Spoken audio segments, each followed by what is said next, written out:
Welcome, Money Mart.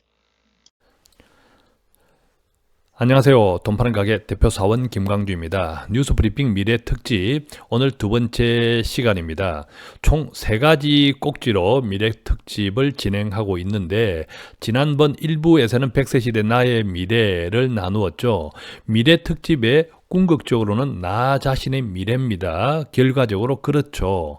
이 100세 시대 나의 미래는 그래서 유형자산 우리가 이야기하는 재테크 일반적인 재테크만 가지고는 부족하다. 왜? 전혀 우리는 경험하지 못했고 준비하지 못했던 100세를 살아가야 하기 때문이죠. 앞으로 몇십 년입니다.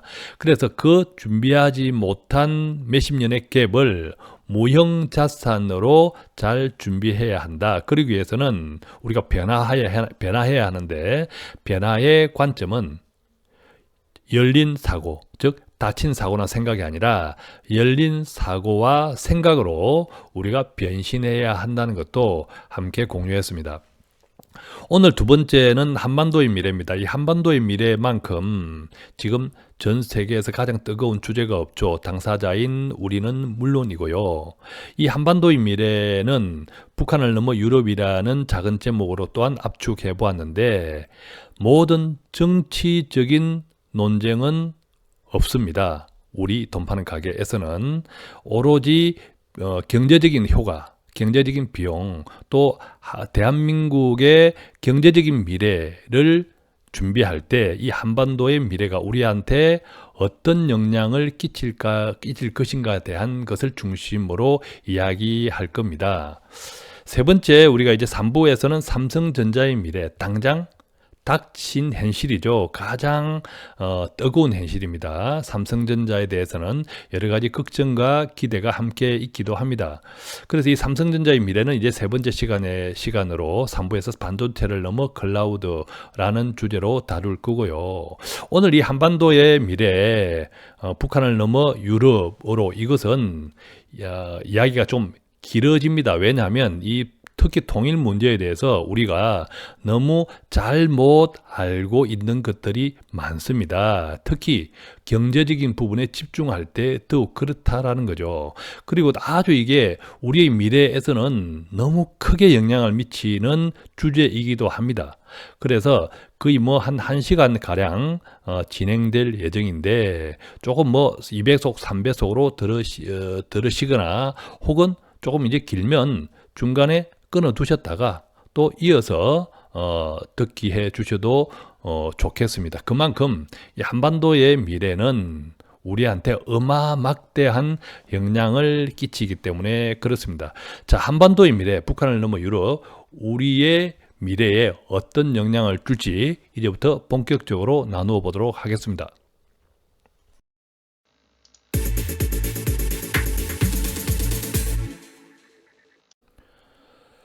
한반도 통일 북한 문제에 있어서 가장 큰 장애물 두 가지를 꼽으려면 단연 정치적으로는 북한 핵 폐기, 또 경제적으로는 바로 통일 비용일 것입니다. 그래서 돈 파는 가게는 정치적인 논쟁이 될 수 있는 북한 핵 폐기는 당연히 우리의 이야기거리는 아니고요. 주제는 아니고 경제적 장애물 통일 비용에 대해서 한번 이야기해 보고자 하는데 정리해 보고자 하는데 이 기사는 서울신문 2018년 5월 15일자 기사를 가져왔습니다. 제목이 이러네요. 통일 비용 변수에 따라서 100배가 차이 난다. 즉, 이 통일 비용은 앞으로 우리 미래에 대한 비용을 산정하는 것인데 지금 우리가 보더라도 만약 통일이 된다고 하면 얼마나 시간이 많이 필요하고 또 얼마나 많은 난제들이 있겠습니까? 그러니까 그 통일에 투자해야 하는 비용 역시도 누가 또 어떤 기준으로 계산을 하느냐에 따라서 엄청나게 100배 이상의 차이가 난다는 사실 우리가 조금 기억하면 좋겠습니다. 그러니까 통일을 조금 부정적으로 보는 개인이나 기관이나 국가에서는 비용을 엄청나게 산정을 하고 반대로 통일을 긍정적으로 또 적극적으로 접근하는 개인, 기관, 국가인 경우에는 비용을 또 조금 소극적으로 산정한다 이 이야기입니다. 그래서 비용이 얼마 든다라는 것은 어떤 의미에서는 우리가 기준이 아니다 이런 생각이 듭니다. 중요한 기준은 통일을 어떻게 할 것이며 또 통일에 대한 기대 효과는 무엇인지 또 이 통일 비용과 정확하게 어떤 비용을 대비를 해야 할 것인지 이런 것들이 아닐까 생각한다는 거죠. 이 기사에서도 보면 통일 비용 논의 허와 실 뭐 이런 내용으로 다루었는데 조금 더 한번 자 살펴보도록 하겠습니다. 돈 뭐 중요하지 않습니까? 우리 개인 뭐 국가도 마찬가지고 또 이 통일 비용이라는 하는 것이 궁극적으로는 우리들의 세금이라는 거죠. 또 기회 비용이라는 것도 있죠. 통일의 비용을 쓸 것인지 당장의 우리의 먹거리, 우리 자신, 우리 한국민의 미래에 돈을 쓸 것인지 이런 이제 기회비용 차이도 납니다. 자, 여기 어쨌든 이제 통일 비용을 한번 보면 추정치가 뭐 최대 100배 이상 차이가 난다. 이런 이야기 아까 말씀을 드렸는데 예를 들면 가령 미국에 있는 랜드 연구소라는 데에서는 통일 뒤에 북한 경제가 2배로 늘어나는 것을 전제. 즉 현재의 북한 경제와 한국의 경제는 한 22배 정도, 22배 정도 차이가 나는데 현재 북한 경제가 2배로 늘어나는 것, 즉 2배로 늘어난다면 한국 경제는 그대로 있고 지금 현재 22배가 차이 나는데 만약 북한 경제가 2배로 늘어난다면 22배가 아니라 11배 정도로 이제 줄어들겠죠. 북한 경제가 2배로 늘어나는 것을 전제로 500억 달러, 약 53조 원 정도가 통일 비용으로 들 것이다. 이렇게 이제 추산하는 반면, 피터백이라고 하는 국제위기 감시기구 동북아 사무소장 지금이 아니라 이 사람은 북한이 남한 총생산의 80% 수준에 도달하는 시점, 남한 총생산의 80% 수준에 도달한다는 것은 거의 뭐 남한 경제와 비등해지는 시점까지 이 비용을 통일 비용으로 다 계산하면 5조 달러, 약 5,300조 원. 뭐 입이 딱 벌어지는데 이 5,300조 원을 통일 비용이다. 이렇게 잡았다는 거죠. 자, 조금 전에 이 사례에서처럼 이 통일 비용은 계산하는 방식 자체가 특정 시점에 통일이 됐다고 가정한 다음 비용을 계산한다는 점인데 이것이 바로 우리가 이제 독일식 흡수 통일. 독일은 어느 날 갑자기 통일이 되었죠. 어느 날 갑자기 전혀 준비되지 않은 상태에서 벼락같이 통일이 되었는데 그러다 보니까 사회적 혼란 또 비용이 어마막대하게 실질적으로 많이 들었습니다. 자, 여기에 이제 뭐 핵 또 비핵화에 대한 이게 뭐 보상이든 뭐 또 무엇이든 간에 이렇게 비핵화에 대한 직접적인 보상이든 또 경제 협력을 통한 경제 투자를 통한 간접적인 보상이든지 간에 어쨌든 어떤 의미에서는 큰 의미에서 이 통일 비용 속에는 비핵화에 대한 보상도 당연히 포함될 수밖에 없는 현실이기도 합니다. 그래서 이제 미국 경제지 포천의 경우에는 영국 유라이전 캐피털 연구소와 공동으로 분석했더니 비핵화 보상만 해도 약 2조 달러, 2,100조 원에 이를 것이라고 보도한 자료도 있습니다. 자, 이 2,100조 원만 하더라도 올해 2018년도 우리나라 예산 규모가 428조 이니까 이것에 한 5배, 5배 가깝게 엄청난 돈이다라는 거죠. 또 이 영국 헤지펀드 유리존 SLJ는 또 이렇게 통일 비용, 한반도 평화 정착에 필요한 비용이 향후 10년간 1조 7천억 유로, 2,167조 원에 이를 것이라고 전망했습니다. 자, 지금까지 우리가 몇 가지 꼭지를 가지고 각 기관, 주로 이제 외국이죠. 외국의 기관들이 분석한 통일 비용 열거해 드렸지만 어떻습니까? 천차만별이죠. 자, 그렇기 때문에 이 통일 비용이 얼마다라는 것에 우리가 너무 초점을 두면 이 한반도 통일에 대한 통일 문제에 대한 본질이 흐려질 수 있다. 그죠? 흐려질 수 있다. 그래서 돈이 문제가 아니라 뭐 돈이 어차피 들겠지만 정말 어떻게 하는 것, 또 어떤 효과가 있을지를 따져보는 것, 또 그것을 막 효과가 있다 하더라도 그 과정을 어떻게 독일식으로 벼락같이 어느 날 갑자기 흡수 통일을 해야 될 것인지, 또 그렇지 않게 어떤 계획적으로 해야 될 것이, 이런 것들이 훨씬 더 중요하다. 이렇게 이제 생각해 볼 수 있겠습니다. 여기서 우리가 이제 통일 비용에 대해서 한 꼭지 재미난 사실을 하나 발견할 수 있는데, 정세현 전 통일부 장관이 최근 한 방송에서 통일 비용을 처음 발표한 게 일본이었다고 합니다. 통일 비용이라는 것을 얼마가 들 것이다, 한반도 통일이 처음 발표한 것이 일본이었다고 하는데, 자, 일본은 한반도 통일을 바라는 나라입니까? 바라지 않는 나라입니까? 절대적으로 일본은 한반도가 통일되는 것을 원치 않습니다. 한반도가 지금 적대 관계에 있다 보니까 한국은 일본은 한국과 훨씬 교류하기가 편합니다. 왜냐? 한국은 이게 북한이 적대 관계니까 결국 태평양을 돌아서 전 세계와 무역을 해야 하죠. 그 첫 번째 국가가 바로 안타깝게도 일본입니다. 일본 입장에서 보면 한국을 고립시키고 있는 효과가 바로 북한이라는 거죠. 그런데 북한 변수가 사라져버리면 한국 정말 일본하고 더 이상 뭐 일본하고 안 놀아도 돼요. 자, 그런 측면에서 보면 일본은 한반도 통일을 절대 바라지 않습니다.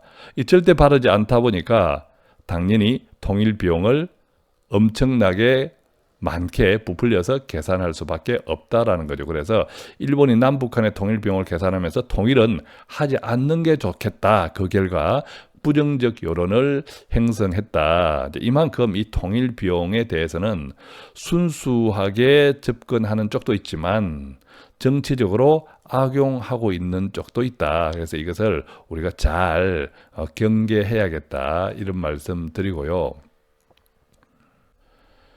다음 기사는 서울경제에서 가져왔는데요.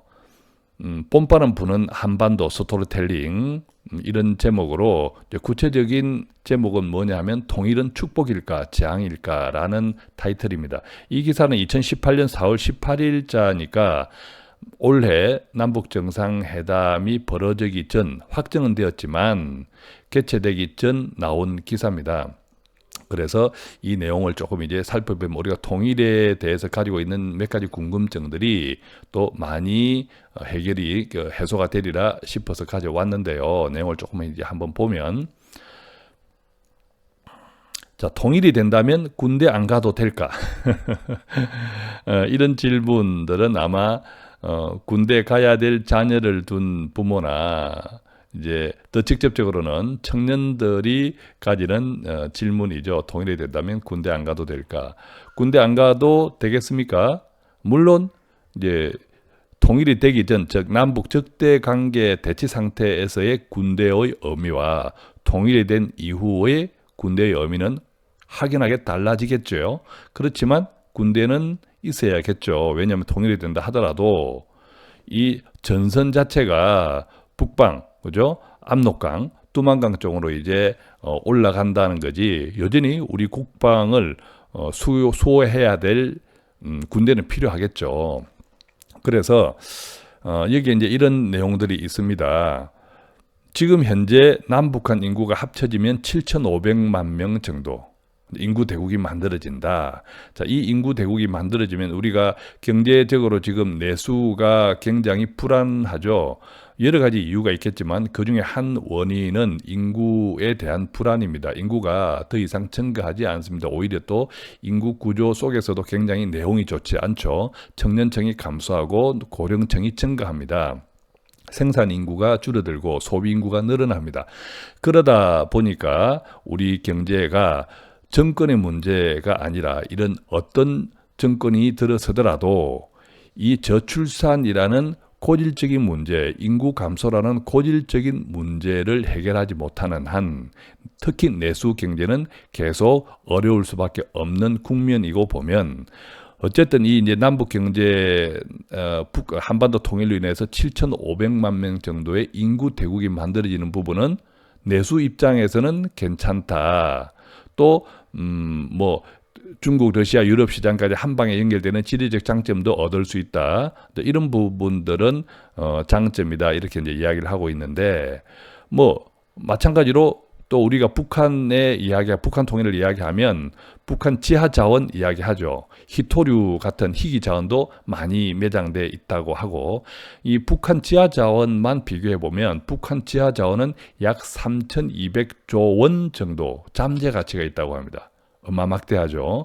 이것은 남한 지하 자원은 230조 원 정도인데 이 남한 자원의 14배에 이릅니다. 자, 북한 지하 자원 3,200조 원을 그냥 100%, 이 3,200조 원만 생각한다면 조금 전에 우리가 살펴봤던 통일 비용에 버금가는 그런 잠재 가치로 이제 평가될 수도 있습니다. 그래서 다시 말씀드리면 단순하게 우리가 통일 비용만 가지고 또 시각 차에 따라서 엄청나게 100배 이상 차이 나는 통일 비용 가지고 우리가 통일이 되는 게 좋겠다, 되지 않는 게 좋겠다라고 논쟁할 것은 아니다라는 거죠. 또한 이제 통일이 되면 어떤 효과가 있습니까? 국가 대외 신용도도 올라가겠죠. 아까 이제 우리가 군대 이야기하면서 이 이야기하고 있는데 군대가 훨씬 지금보다는 평화적인 군대, 그죠? 이런 군대로 이제 바꿔지겠죠. 이 컨셉 자체가, 군대의 의미 자체가. 따라서 이제 우리가 코리아 디스카운트라고 하는 전쟁 위협이 사라지면서 이제 국가 대외 신용도가 올라가고 원화가 강세로 돌아설 수도 있다. 원화가 강세로 돌아선다는 것은 꼭 좋은 것만 아니에요. 왜냐하면 우리는 해야 되는 수출 주도 국가에서, 수출 주도 경제에서 수출 경쟁력이 떨어지죠. 대신에 또 이제 외국 투자 자금들이 한반도에 많이 유치될 수 있다고 보면 뭐 이렇게 자산 가치는 올라갈 수 있다. 자, 다시 이제 이 기사에서 이제 군대 문제를 정리해 놓았는데 현재 군대는 우리나라는 63만 명, 북한에는 119만 명, 토탈 182만 명 정도의 군인이 복무하고 있다고 하는데 통일이 되면 이제 군대에 대한 의미가 달라지니까 약 한 57만 명 정도면 국토 방위를 충분히 할 수 있다고 예상을 합니다. 자, 182만 명에서 갑자기 57만 명으로 3분의 1 정도로 뚝 떨어집니다. 3분의 1 이상. 즉, 지금 현재 이제 182만 명 남북한 합쳐서 이 군인 가운데 130만 정도의 젊은 친구들이 사회로 나와서 경제적 활동을 할 수 있다. 이것 정말 큰 효과입니다. 뿐만 아니라 미국처럼 모병제로 전환할 수도 있다. 모병제라는 건 뭡니까? 바로 직업 군인이죠. 그러니까 지금 우리가 이제 청년 실업 걱정을 많이 하고 앞으로도 아까 이야기했던 인구 또 한국 경제의 내수 침체 여러 가지 원인 때문에 이 청년 실업이 문제인데 바로 이제 군대가 모병제로 전환되면 청년에게도 큰 일자리가 생기는 거죠. 큰 일자리. 그렇다고 보면 큰 일자리가 생기고 북한과 한가족이 되면 심각한 저출산, 이 고령화 문제로 인한 후유증도 많이 이제 개선이 되겠죠. 따라서 이제 군대만 하더라도 통일이 되면 군대 안 가도 되나요? 단순하게 이 부분 문제뿐만 아니라 여러 가지 경제적 효과까지 기대할 수 있다. 자, 그렇다면 이제 갈등 마찬가지죠. 우리가 이제 통일 이야기하면 독일 이야기를 많이 하지 않습니까? 왜냐하면 독일이 실질적으로 우리의 통일에 대한 많은 전망들을 실체화 시켰던 나라이기 때문이죠. 우선은 갈등에 대한 겁니다. 자, 이런 내용이 있죠. 독일이 통일이 된 지 30년이 지난 지금 잘 살고 있을까라는 제목인데요. 결론적으로 보면 이게 독일의 통일 비용, 통일 이후 20년 동안 쓴 돈이 2조 1,000억 유로, 약 2,730조 원이라고 이었다고 합니다. 엄청나죠. 그 가운데 60%는 동독 주민들을 돕기 위한 소비성 복지 예산이다. 그리고 또한 현재도 매년 약 1,000억 유로, 약 130조 원을 동독 출신 주민 지원 사업에 쓰고 있다. 매년입니다. 매년 130조. 이런 이야기를 합니다. 그러니까 뭐 우리의 통일 비용을 단순하게 경제적인 측면 이것만 따지더라도 독일의 예에서 이제 확인할 수 있듯이 상당히 몇천조 원은 될 수 있다. 자, 근데 이 몇천조 원이라는 것이 어느 뭐 올해 왕창 들어가는 돈이 아니라 어느 특정 시기에 독일에서는 20년, 30년 이제 누적된 돈이 그렇다라는 거죠. 자, 그렇다면 이 돈은 어디에서 나왔을까? 바로 통일연대세라는 이름으로 이 세금을 걷어서 마련했다고 하는데, 이 통일연대세는 통일이 될 때 딱 1년만 걷겠다고 했답니다. 그런데 현재까지 30년째 계속되고 있다. 그 결과 서독 지역 주민들은 이 통일의 실익을 느끼기는 커녕 오히려 경제 성장이 둔화되고 있다라는 느낌도 받았다고 하고요. 동독 퍼주다가 서독 살림 쪼들린다라는 비판이 나올 수밖에 없는 상황이었다고 합니다. 지금 이제 한국의 통일 비용 측면에서 걱정하는 사람들 목소리들은 다 이제 이런 비슷한 이야기들이 있는 거죠. 동독 출신 사람들은 그렇다면 문제가 없을까요? 이 사람들도 오히려 미운 오리 새끼 취급을 받는다. 그 다음에 2등 시민이라는 열등감에 시달리면서, 자, 우리가 사회주의, 자본주의 확연하게 다른 사회 구조입니다. 경제, 정치 모두. 자, 그런데 오랫동안 이게 사회주의에 익숙해 있던 사람들이 자본주의, 사회주의에서도 다른 갈등이 있지만 사람 사는 세상에 갈등이 없습니까? 다 있죠. 이 사회주의에서도 갈등이 있지만 사회주의에서 또 이렇게 자본주의로 전환이 되면 또 다른 갈등이 있는 거죠. 그래서 이 동독 시민들에서도 이 오스텔지어라고 해서 동쪽의 향수 고향이 그립다는 거죠. 옛날이 좋고 유행하기도 했답니다. 지금보다 못 살아도 빈부격차가 없고 마음 많은 편했던 과거가 그립다는 이야기입니다. 지금 우리가 이제 세트민들, 이제 북한에서 탈북에 오신 분들의 남한 정착을 해가는 과정에서도 상당히 또 심리적으로 많이 어려워하시는 분들이 많습니다. 그게 또한 현실이죠. 우리 통일도 마찬가지가 아닐까. 서로 이제 갈등이 있는 거죠. 자, 그렇다면 한국의 통일 비용은 또 이 기사에서 이렇게 다루었습니다. 30년간 3,390조 원 혹은 45년간 1경에 이르는 큰 돈. 30년간 3,390조 원이라고 하는 것은 어쨌든 1년에 100조 원 이상인데 지금 독일이 이제 그렇게 비용을 지불하고 있다라는 거죠. 그런데 이 독일과 독일이 통일될 때 동서독의 경제력 차이는 3배 정도였다고 합니다. 그런데 우리는 무려 지금 22배에 이른다. 따라서 우리의 통일 비용이 훨씬 더 많이 들 수밖에 없다. 어쨌든 이 통일이 된다는 것은 남북 간의 경제적 격차를 줄여야 하는데 그 비용이 제일 큰 비용입니다. 장기적으로는 줄여야 하는데 지금 독일과 서독은 3배 차이였는데 지금은 22배 차이가 나니까 우리는 더 엄청난 비용이 들겠다라고 하는 것은 저도 동의가 됩니다. 그러니까요, 우리는 단순하게 이 한반도 통일을 바라볼 때 북한만 생각해서는 우리가 적자일 수 있다는 거죠.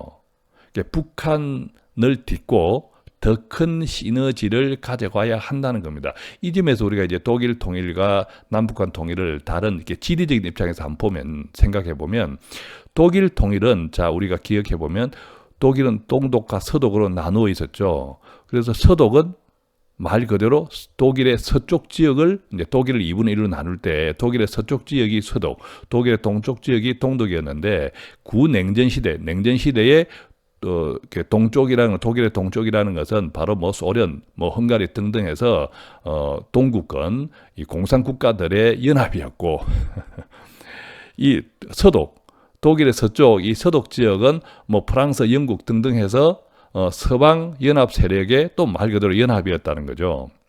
그렇기 때문에 서독 입장에서는 동독과의 통일이 새로운 지경의 확장은 아니었습니다. 왜냐하면 뭐 유럽에서 자기들끼리 잘 장사하고 있었다라는 거죠.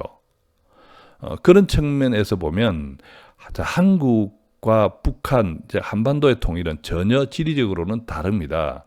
한국은 북한이라는 이 지리 환경적으로 딱 가로막고 있기 때문에 조금 전에 이제 서독이 독일 통일되기 전 이전에 서양 국가들, 유럽 국가들하고 이렇게 거래했던 그것에 큰 시너지가 없었습니다. 반면 한국은 통일이 되면 북한을 딛고 바로 유럽 대륙으로 직항할 수 있고 직로들이 또 뭐 기차, 뭐 도로 할 것 없이 비행기 할 것 없이 엄청난 시너지가 있다라는 측면에서 보면 단순하게 동서독이 그 당시는 3배였는데 우리는 22배니까 엄청나게 비용이 많이 들잖아. 즉 효과가 크게 다르다라는 거죠. 비용도 다르지만 효과가 다르다. 똑같은 효과인데 비용이 엄청나게 들어라고 하면 경제적으로는 X, 고표죠. 그런데 비용은 많이 들지만 경제적인 효과는 그 비용 이상이야 라고 하면 동그라미가 될 수 있다는 거죠. 자, 이런 관점에서 우리가 조금 기준을 좀 잡으셔야 할 것 같고요.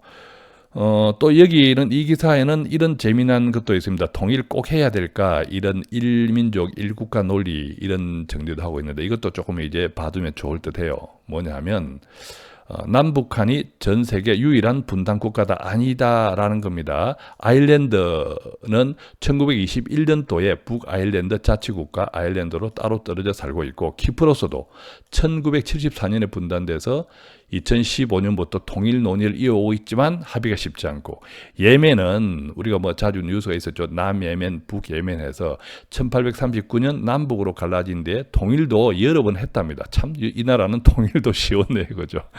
통일도 여러 번 했는데 또 여러 번 갈랐었대요. 그래서 100년 넘게 끝없는 내전을 벌이고 있답니다. 야, 이것은 뭐 참 그러네요. 통일 쉽게 하고 또 쉽게 갈랐습니다. 단일 국가라는 것도 좀 이렇게 지적을 하고 있는데 이것도 함께 좀 보면 좋겠습니다. 세계 여러 나라는 일민족 다국가이거나 다민족 일국가 형태로 자리 잡고 있다. 즉 한민족이지만 여러 나라거나 또는 여러 민족이 합쳐서 하나의 국가. 특히 유럽에서 보면 민족 국가라고 하는 것은 단일 핏줄 개념이 아니다. 같은 핏줄이 아니더라도 같은 문화, 제도, 같은 역사를 공유하면 한나라 한민족이라고 생각한다는 겁니다. 그죠? 분단 70년이 지난 지금의 남과 북도 한민족이라는 개념이 모호해진 느낌입니다. 서로의 간격을 어떻게, 얼마나 좁혀 나가야 할지 가늠조차 어렵습니다라고 이 기사는 정리하고 있습니다. 이 기사의 이제 마지막은 이렇게 마무리되고 있는데 통일에 대한 국민 여론입니다. 최근 통일연구원의 설문조사 결과는 좀 충격적이라고 합니다. 국민의 41%는 반드시 통일이 필요하지 않다. 통일할 필요가 없다. 국민의 41% 이렇게 답을 했다고 하는데 이것은 한 20년 전에는 27.2% 정도가 통일에 부정적이었다고 하는데 오히려 지금 한 2배나 이렇게 증가했다고 합니다. 특히 이 20대에서 통일에 대한 필요성, 통일이 되면 좋겠냐라는 질문을 던졌더니 20대는 10명 중에 1명만이 반드시 통일해야 한다고 답했답니다. 그러니까 10명 중에 9명은 통일에 대해서 뭐 해도 되고 안 되고 또는 통일이 안 되는 게 좋겠다 라고 10명 중에 9명이 20대에서 답을 했다고 합니다. 그만큼 왜 그럴까요? 당장 우리 살기가 힘든데 이 통일이라고 하는 것은 오늘 통일이 된다고 해서 뭐 1년 뒤에 안정화되기가 힘들지 않습니까? 또 비용은 많이 증가하겠죠. 그래서 당장 우리가 경제가 어려우니까 내 삶이 어떻게 될지도 모르는데 통일, 큰 좌절을 느끼고 있는 국민들이 많다는 겁니다. 자, 이렇게 통일에 대한 통일 비용이라든지 또 통일에 대한 여러 가지 효과, 또 반대로 부정적인 또 이렇게 기류들, 또한 이게 통일에 대해서 반드시 당일 국가는 꼭 한 나라로 살아야 되냐, 이런 여러 가지 등등의 문제를 이 서울경제, 이 서울신문 기사를 통해서 함께 정리해 보았습니다. 돈 파는 가게를 구독하는 당신은 정말 멋쟁이입니다. 지금까지 이제 한반도 통일과 관련되어서 살펴본 몇 가지 이야기들을 토대로 제가 던지고 싶은 질문이 이런 겁니다. 전환기의 한국 경제 통일 없이 가능할까라는 질문이죠. 지금 한국 경제는 당장의 내수 침체 앞에 허덕이고 있습니다. 물론 여러 가지 이유가 있겠지만 가장 결정적으로는 앞으로의 미래의 한국을 지금 이 상태로라면 아주 어둡게 전망할 수 없는 것은 인구 구조, 저출산 고령화입니다. 특히 이 저출산의 문제는 지금의 노년층뿐만 아니라 당장의 젊은 층의 미래도 굉장히 어둡게 만드는 결정적이고 구조적인 요인입니다. 생각해 보십시오. 생산 활동 인구, 청년층이 점점 줄어듭니다. 우리나라가 한 나라의 경제가 내수가 조금 안정적으로 되기 위한 인구 수가 얼마냐일까? 최소 5천만 이상입니다. 최소. 한 7천, 8천만, 한 1억만 명 정도는 되어야 나름대로 안정적인 내수 경제를 뒷받침할 수 있는 시장이 된다 이러는데, 우리 한국은 5천 몇백만을 찍고 다시 하락 추세에 접어듭니다. 저출산 때문에. 물론 이 저출산은 세계적인 현상, 선진국의 현상이기도 합니다만 우리 한국은 대표적으로 속도가 빠르죠.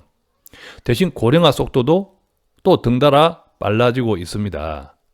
그래서 이 저출산의 문제가 해결되지 못하면 당장의 미래 세대뿐만 아니라 경제활동 인구가 벌어서 노년층의 소비 인구를 감당을 해야 되는데, 세금이라는 통로를 통해서 노년층의 미래도 굉장히 암울해집니다.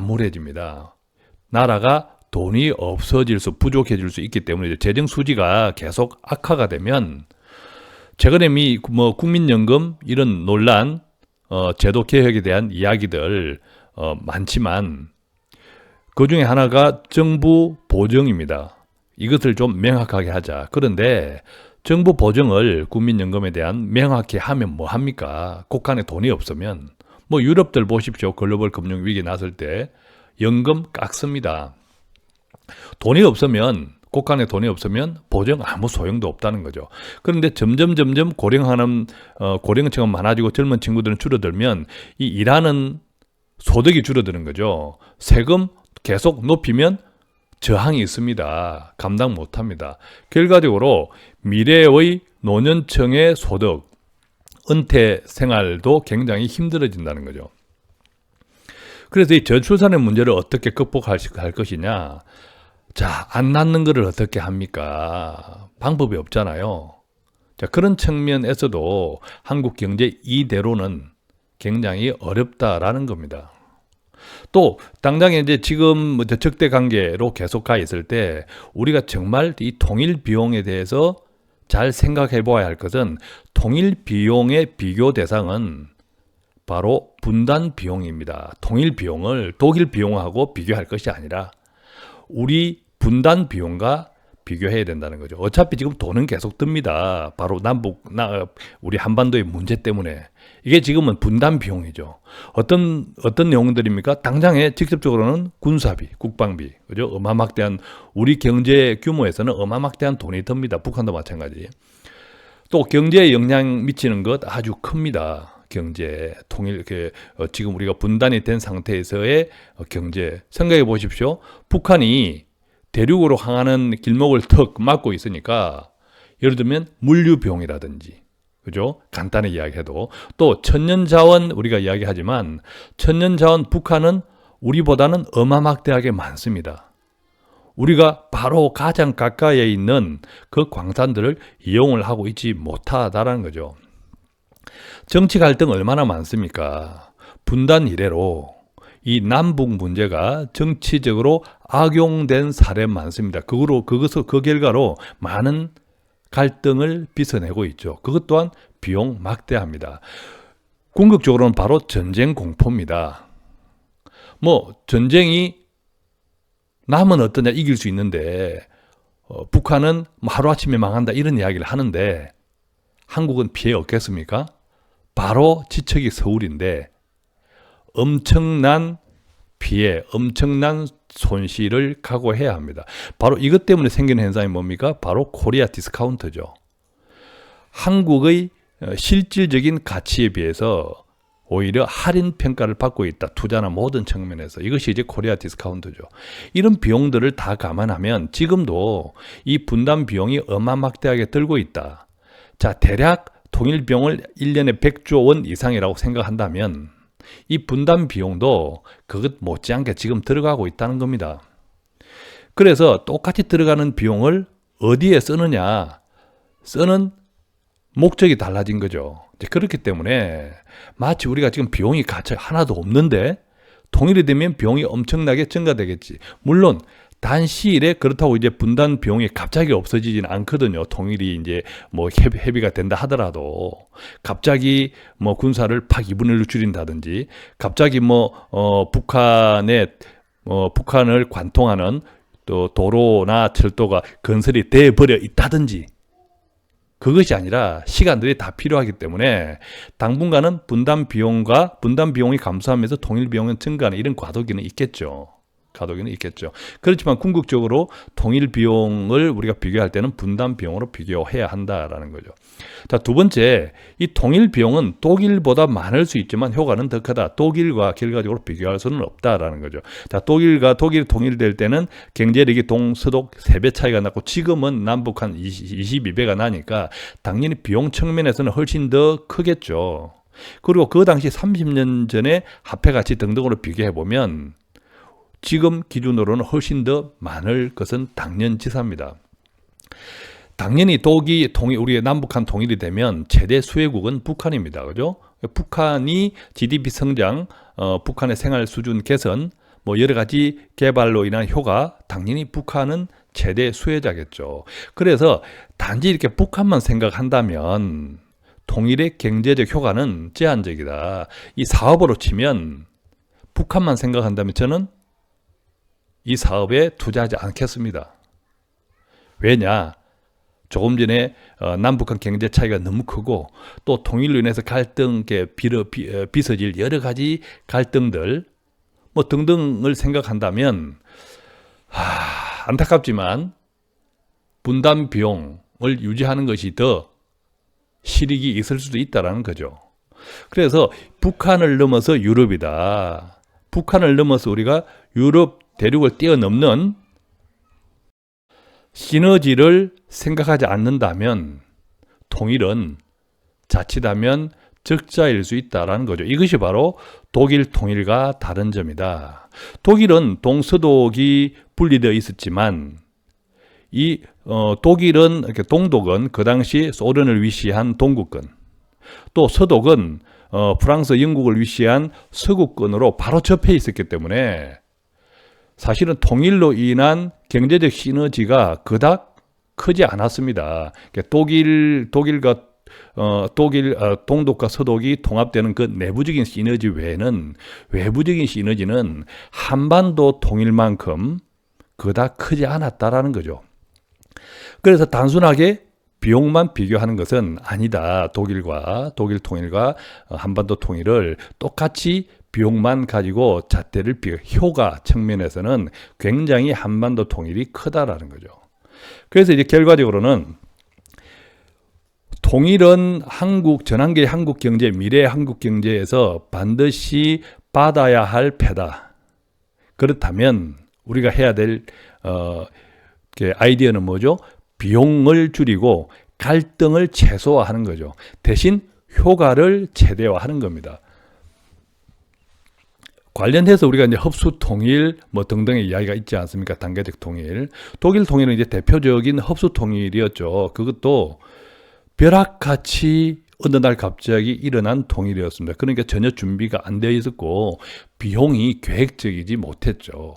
그래서 엄청난 비용이 들 수밖에 없었던 환경이 있었습니다. 한국은 이제 그런 독일의 그 통일을 반면교사로 삼아서 우리가 극복해야 될 것은 극복하고 또 장점은 지혜갈 수 있는 계획적으로 할 수 있는 그런 것도 큰 독일과 비교할 때 장점이지 않을까 하는 생각이 듭니다.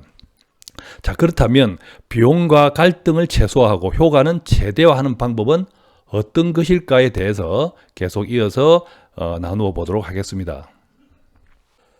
함께 살펴볼 기사는 입니다. 이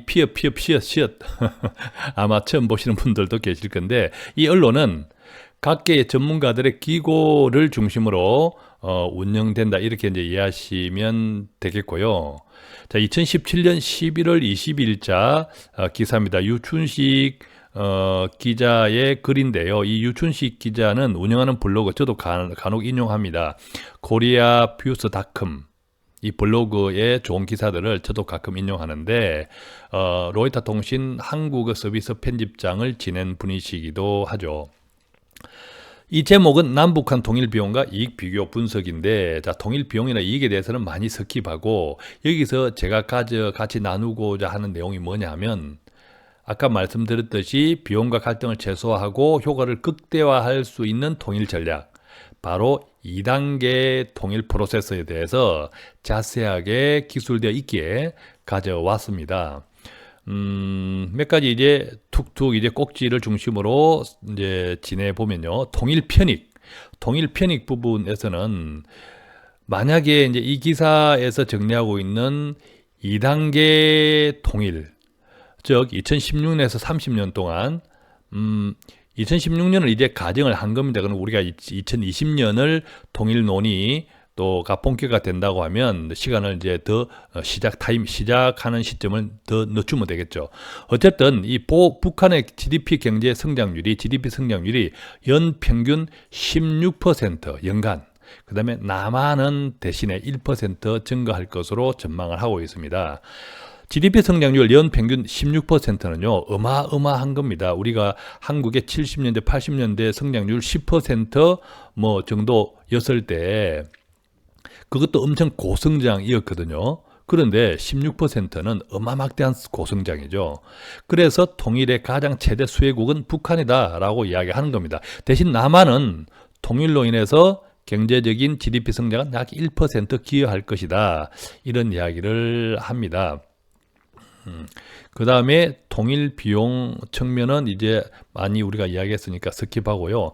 여기서 중요하게 또 나누어 볼 것이 체제 전환 소요 기간입니다. 통일 2단계론의 가장 근거가 되는 것이 핵심적인 것이 체제 전환 소요 기간입니다. 즉 독일 통일은 뜻밖의 이루어졌습니다. 전혀 동독 입장에서는 체제 전환을 준비할 시간이 없었죠. 그 비용은 고스란히 독일에 안겨졌습니다. 우리는 이제 그런 전철은 밟지 말아야겠다라는 것이 이제 체제 전환 소요 기간인데, 이 체제 전환, 즉 사회주의 계획 경제가 자본주의 시장 경제로 넘어오는데 어느 정도의 시간이 필요할까? 자, 이것에 대한 실증적 연구 결과는 없다고 합니다. 그렇지만 과거 러시아, 그 다음에 중국의 사례를 통해서 그 기간을 추정해 볼 수는 있다라는 건데, 그것이 20년이라는 거죠. 러시아가 연합 분리 등등 되면서 지금 이제 독립국가 연합, 러시아를 중심으로 한 독립국가 연합의 형태로 되어 있는데, 이 러시아가 사회주의 계획 경제에서 자본주의 시장 경제로 전환하는데 약 15년, 20년이 소요되었다고 합니다.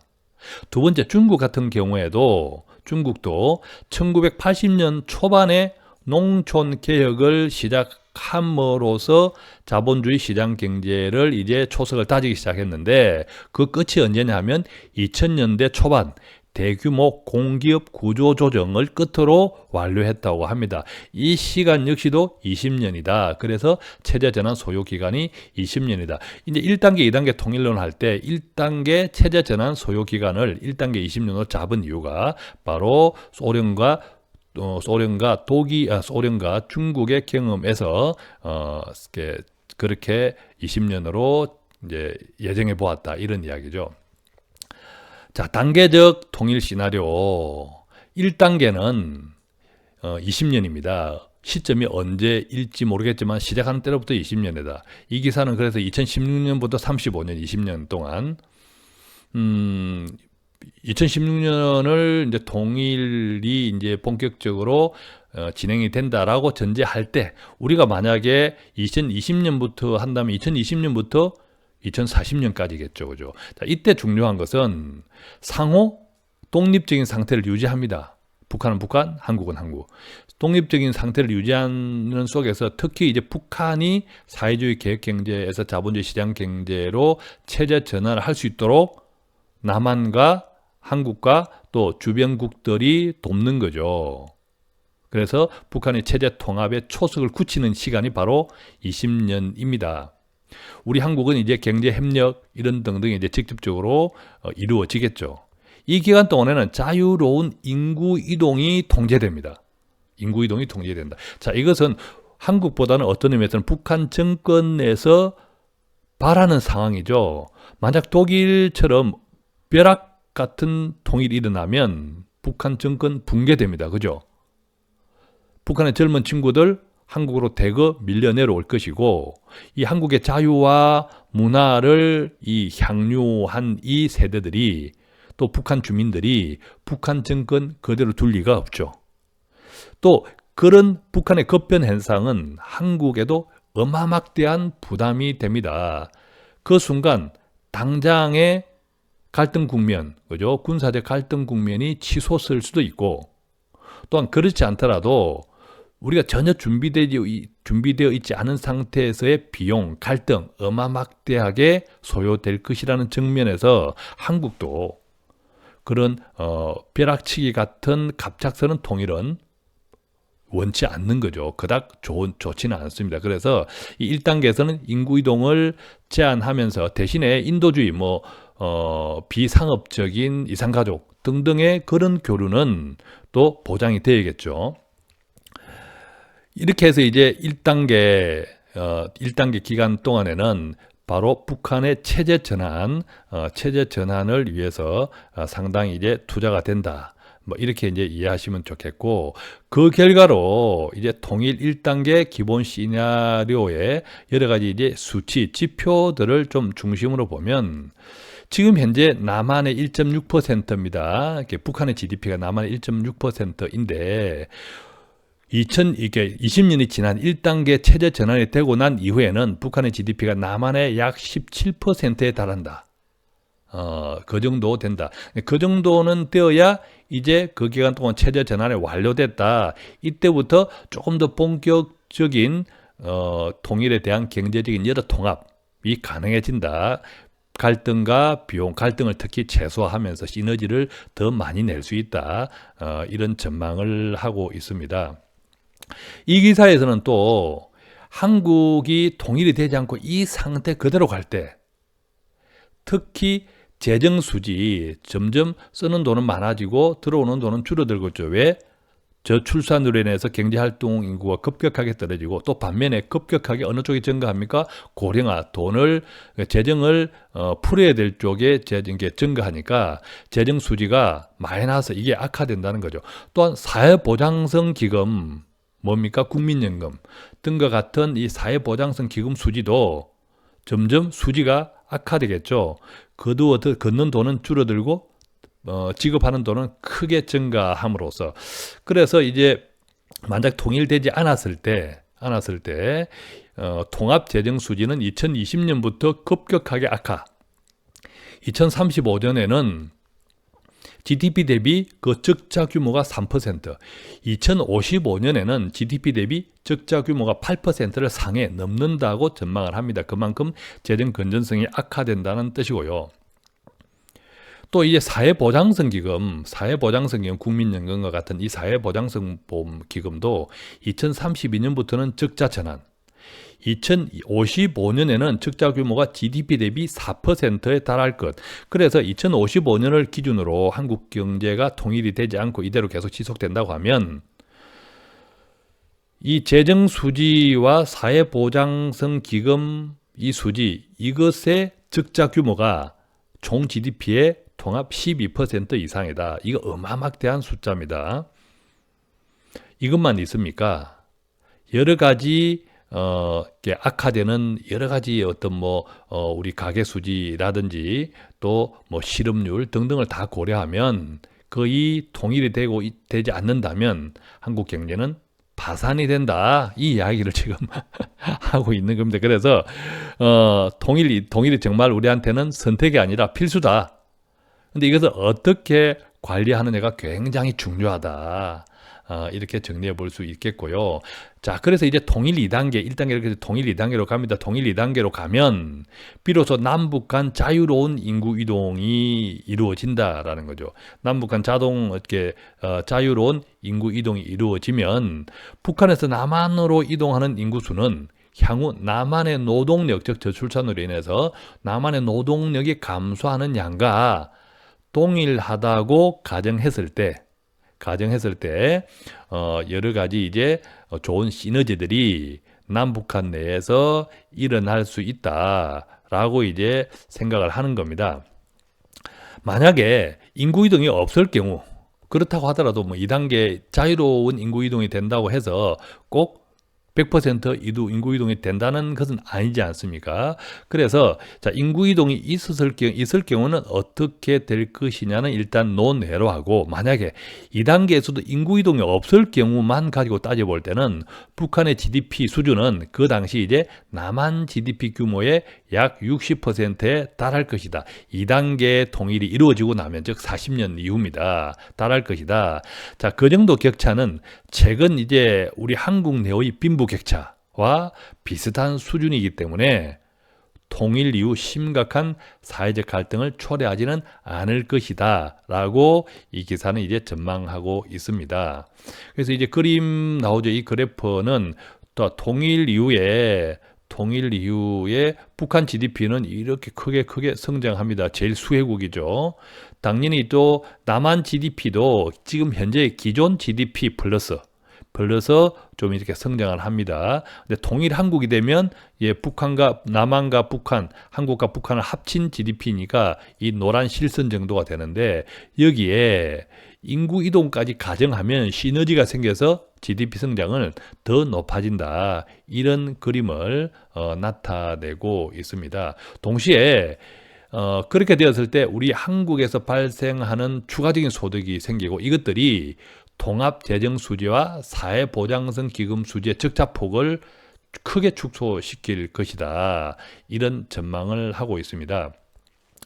보면 사회보장성 기금 적자폭이 점차 축소되다가 2043년에는 드디어 흑자로 전환할 것으로 전망합니다.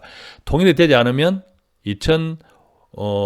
나중에 적자로 전환되어서 2055년에는 사회보장성 기금의 적자 규모가 우리나라 총 GDP의 4%에 달할 것이라고 이야기했는데, 이 통일이 되고 나면 적자가 아니라 오히려 2043년에는 흑자로 전환될 것이다. 이런 전망을 하고 있는 거죠.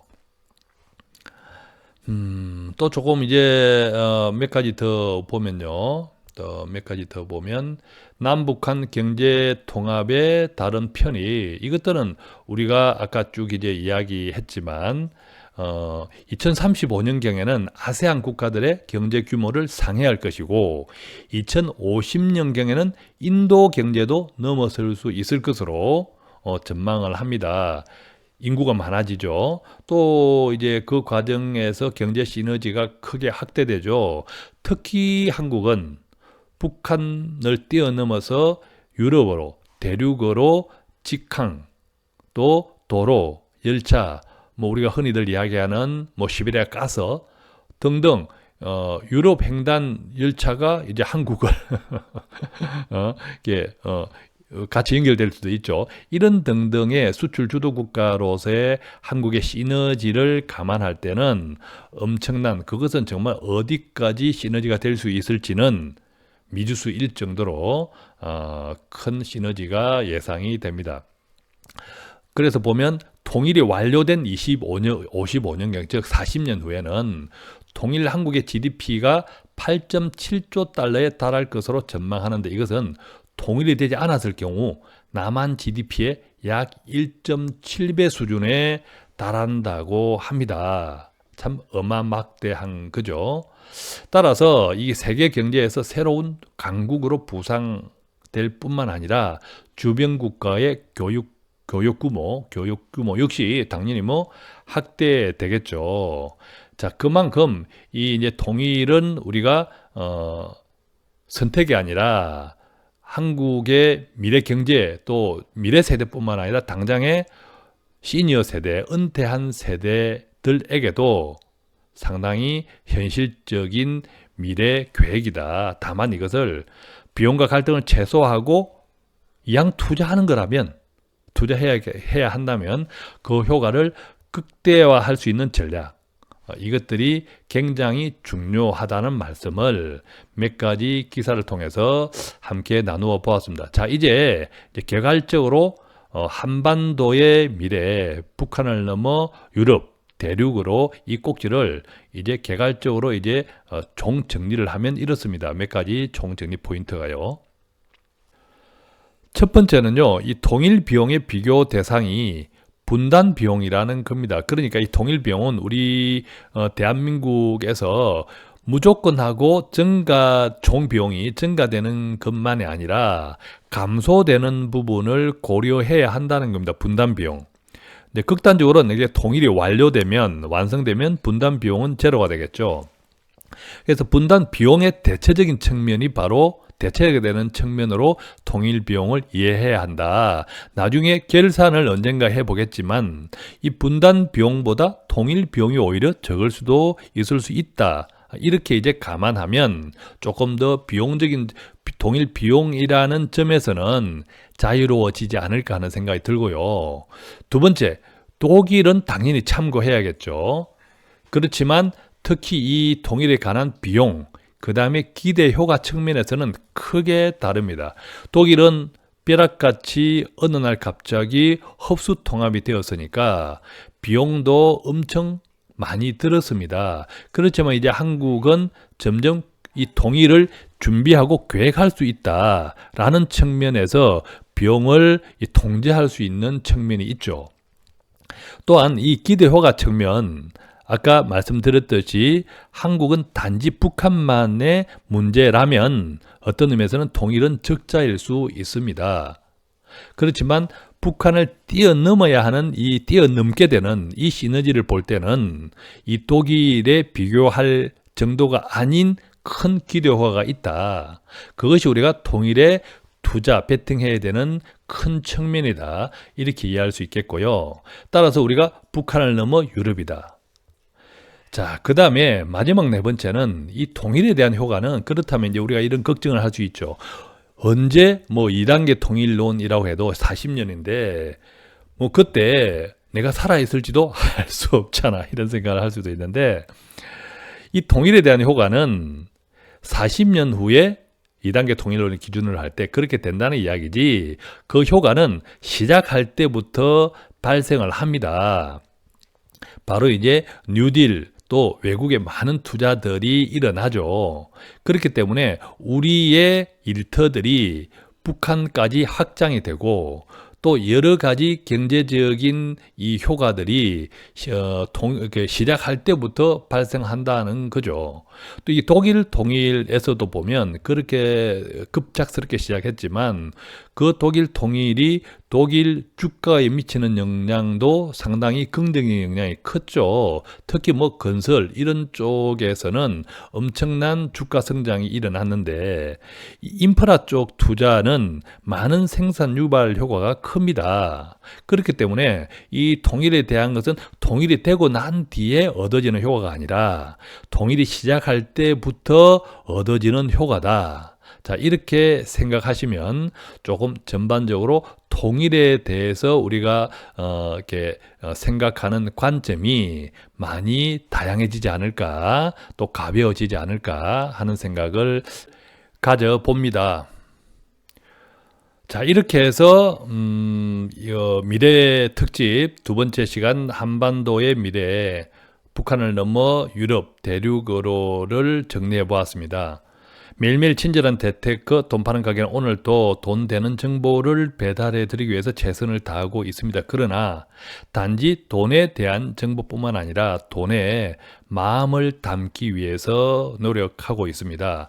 오늘 이 방송 들으시고 공감이 되시거나 도움이 되셨다고 생각하시면 그냥 가지 마시고 좋아요는 물론 구독하기 버튼 꾹 눌러 놓으시면 다음에 더 좋은 정보를 일찍 함께 나눌 수 있는 기회를 공유할 수 있습니다.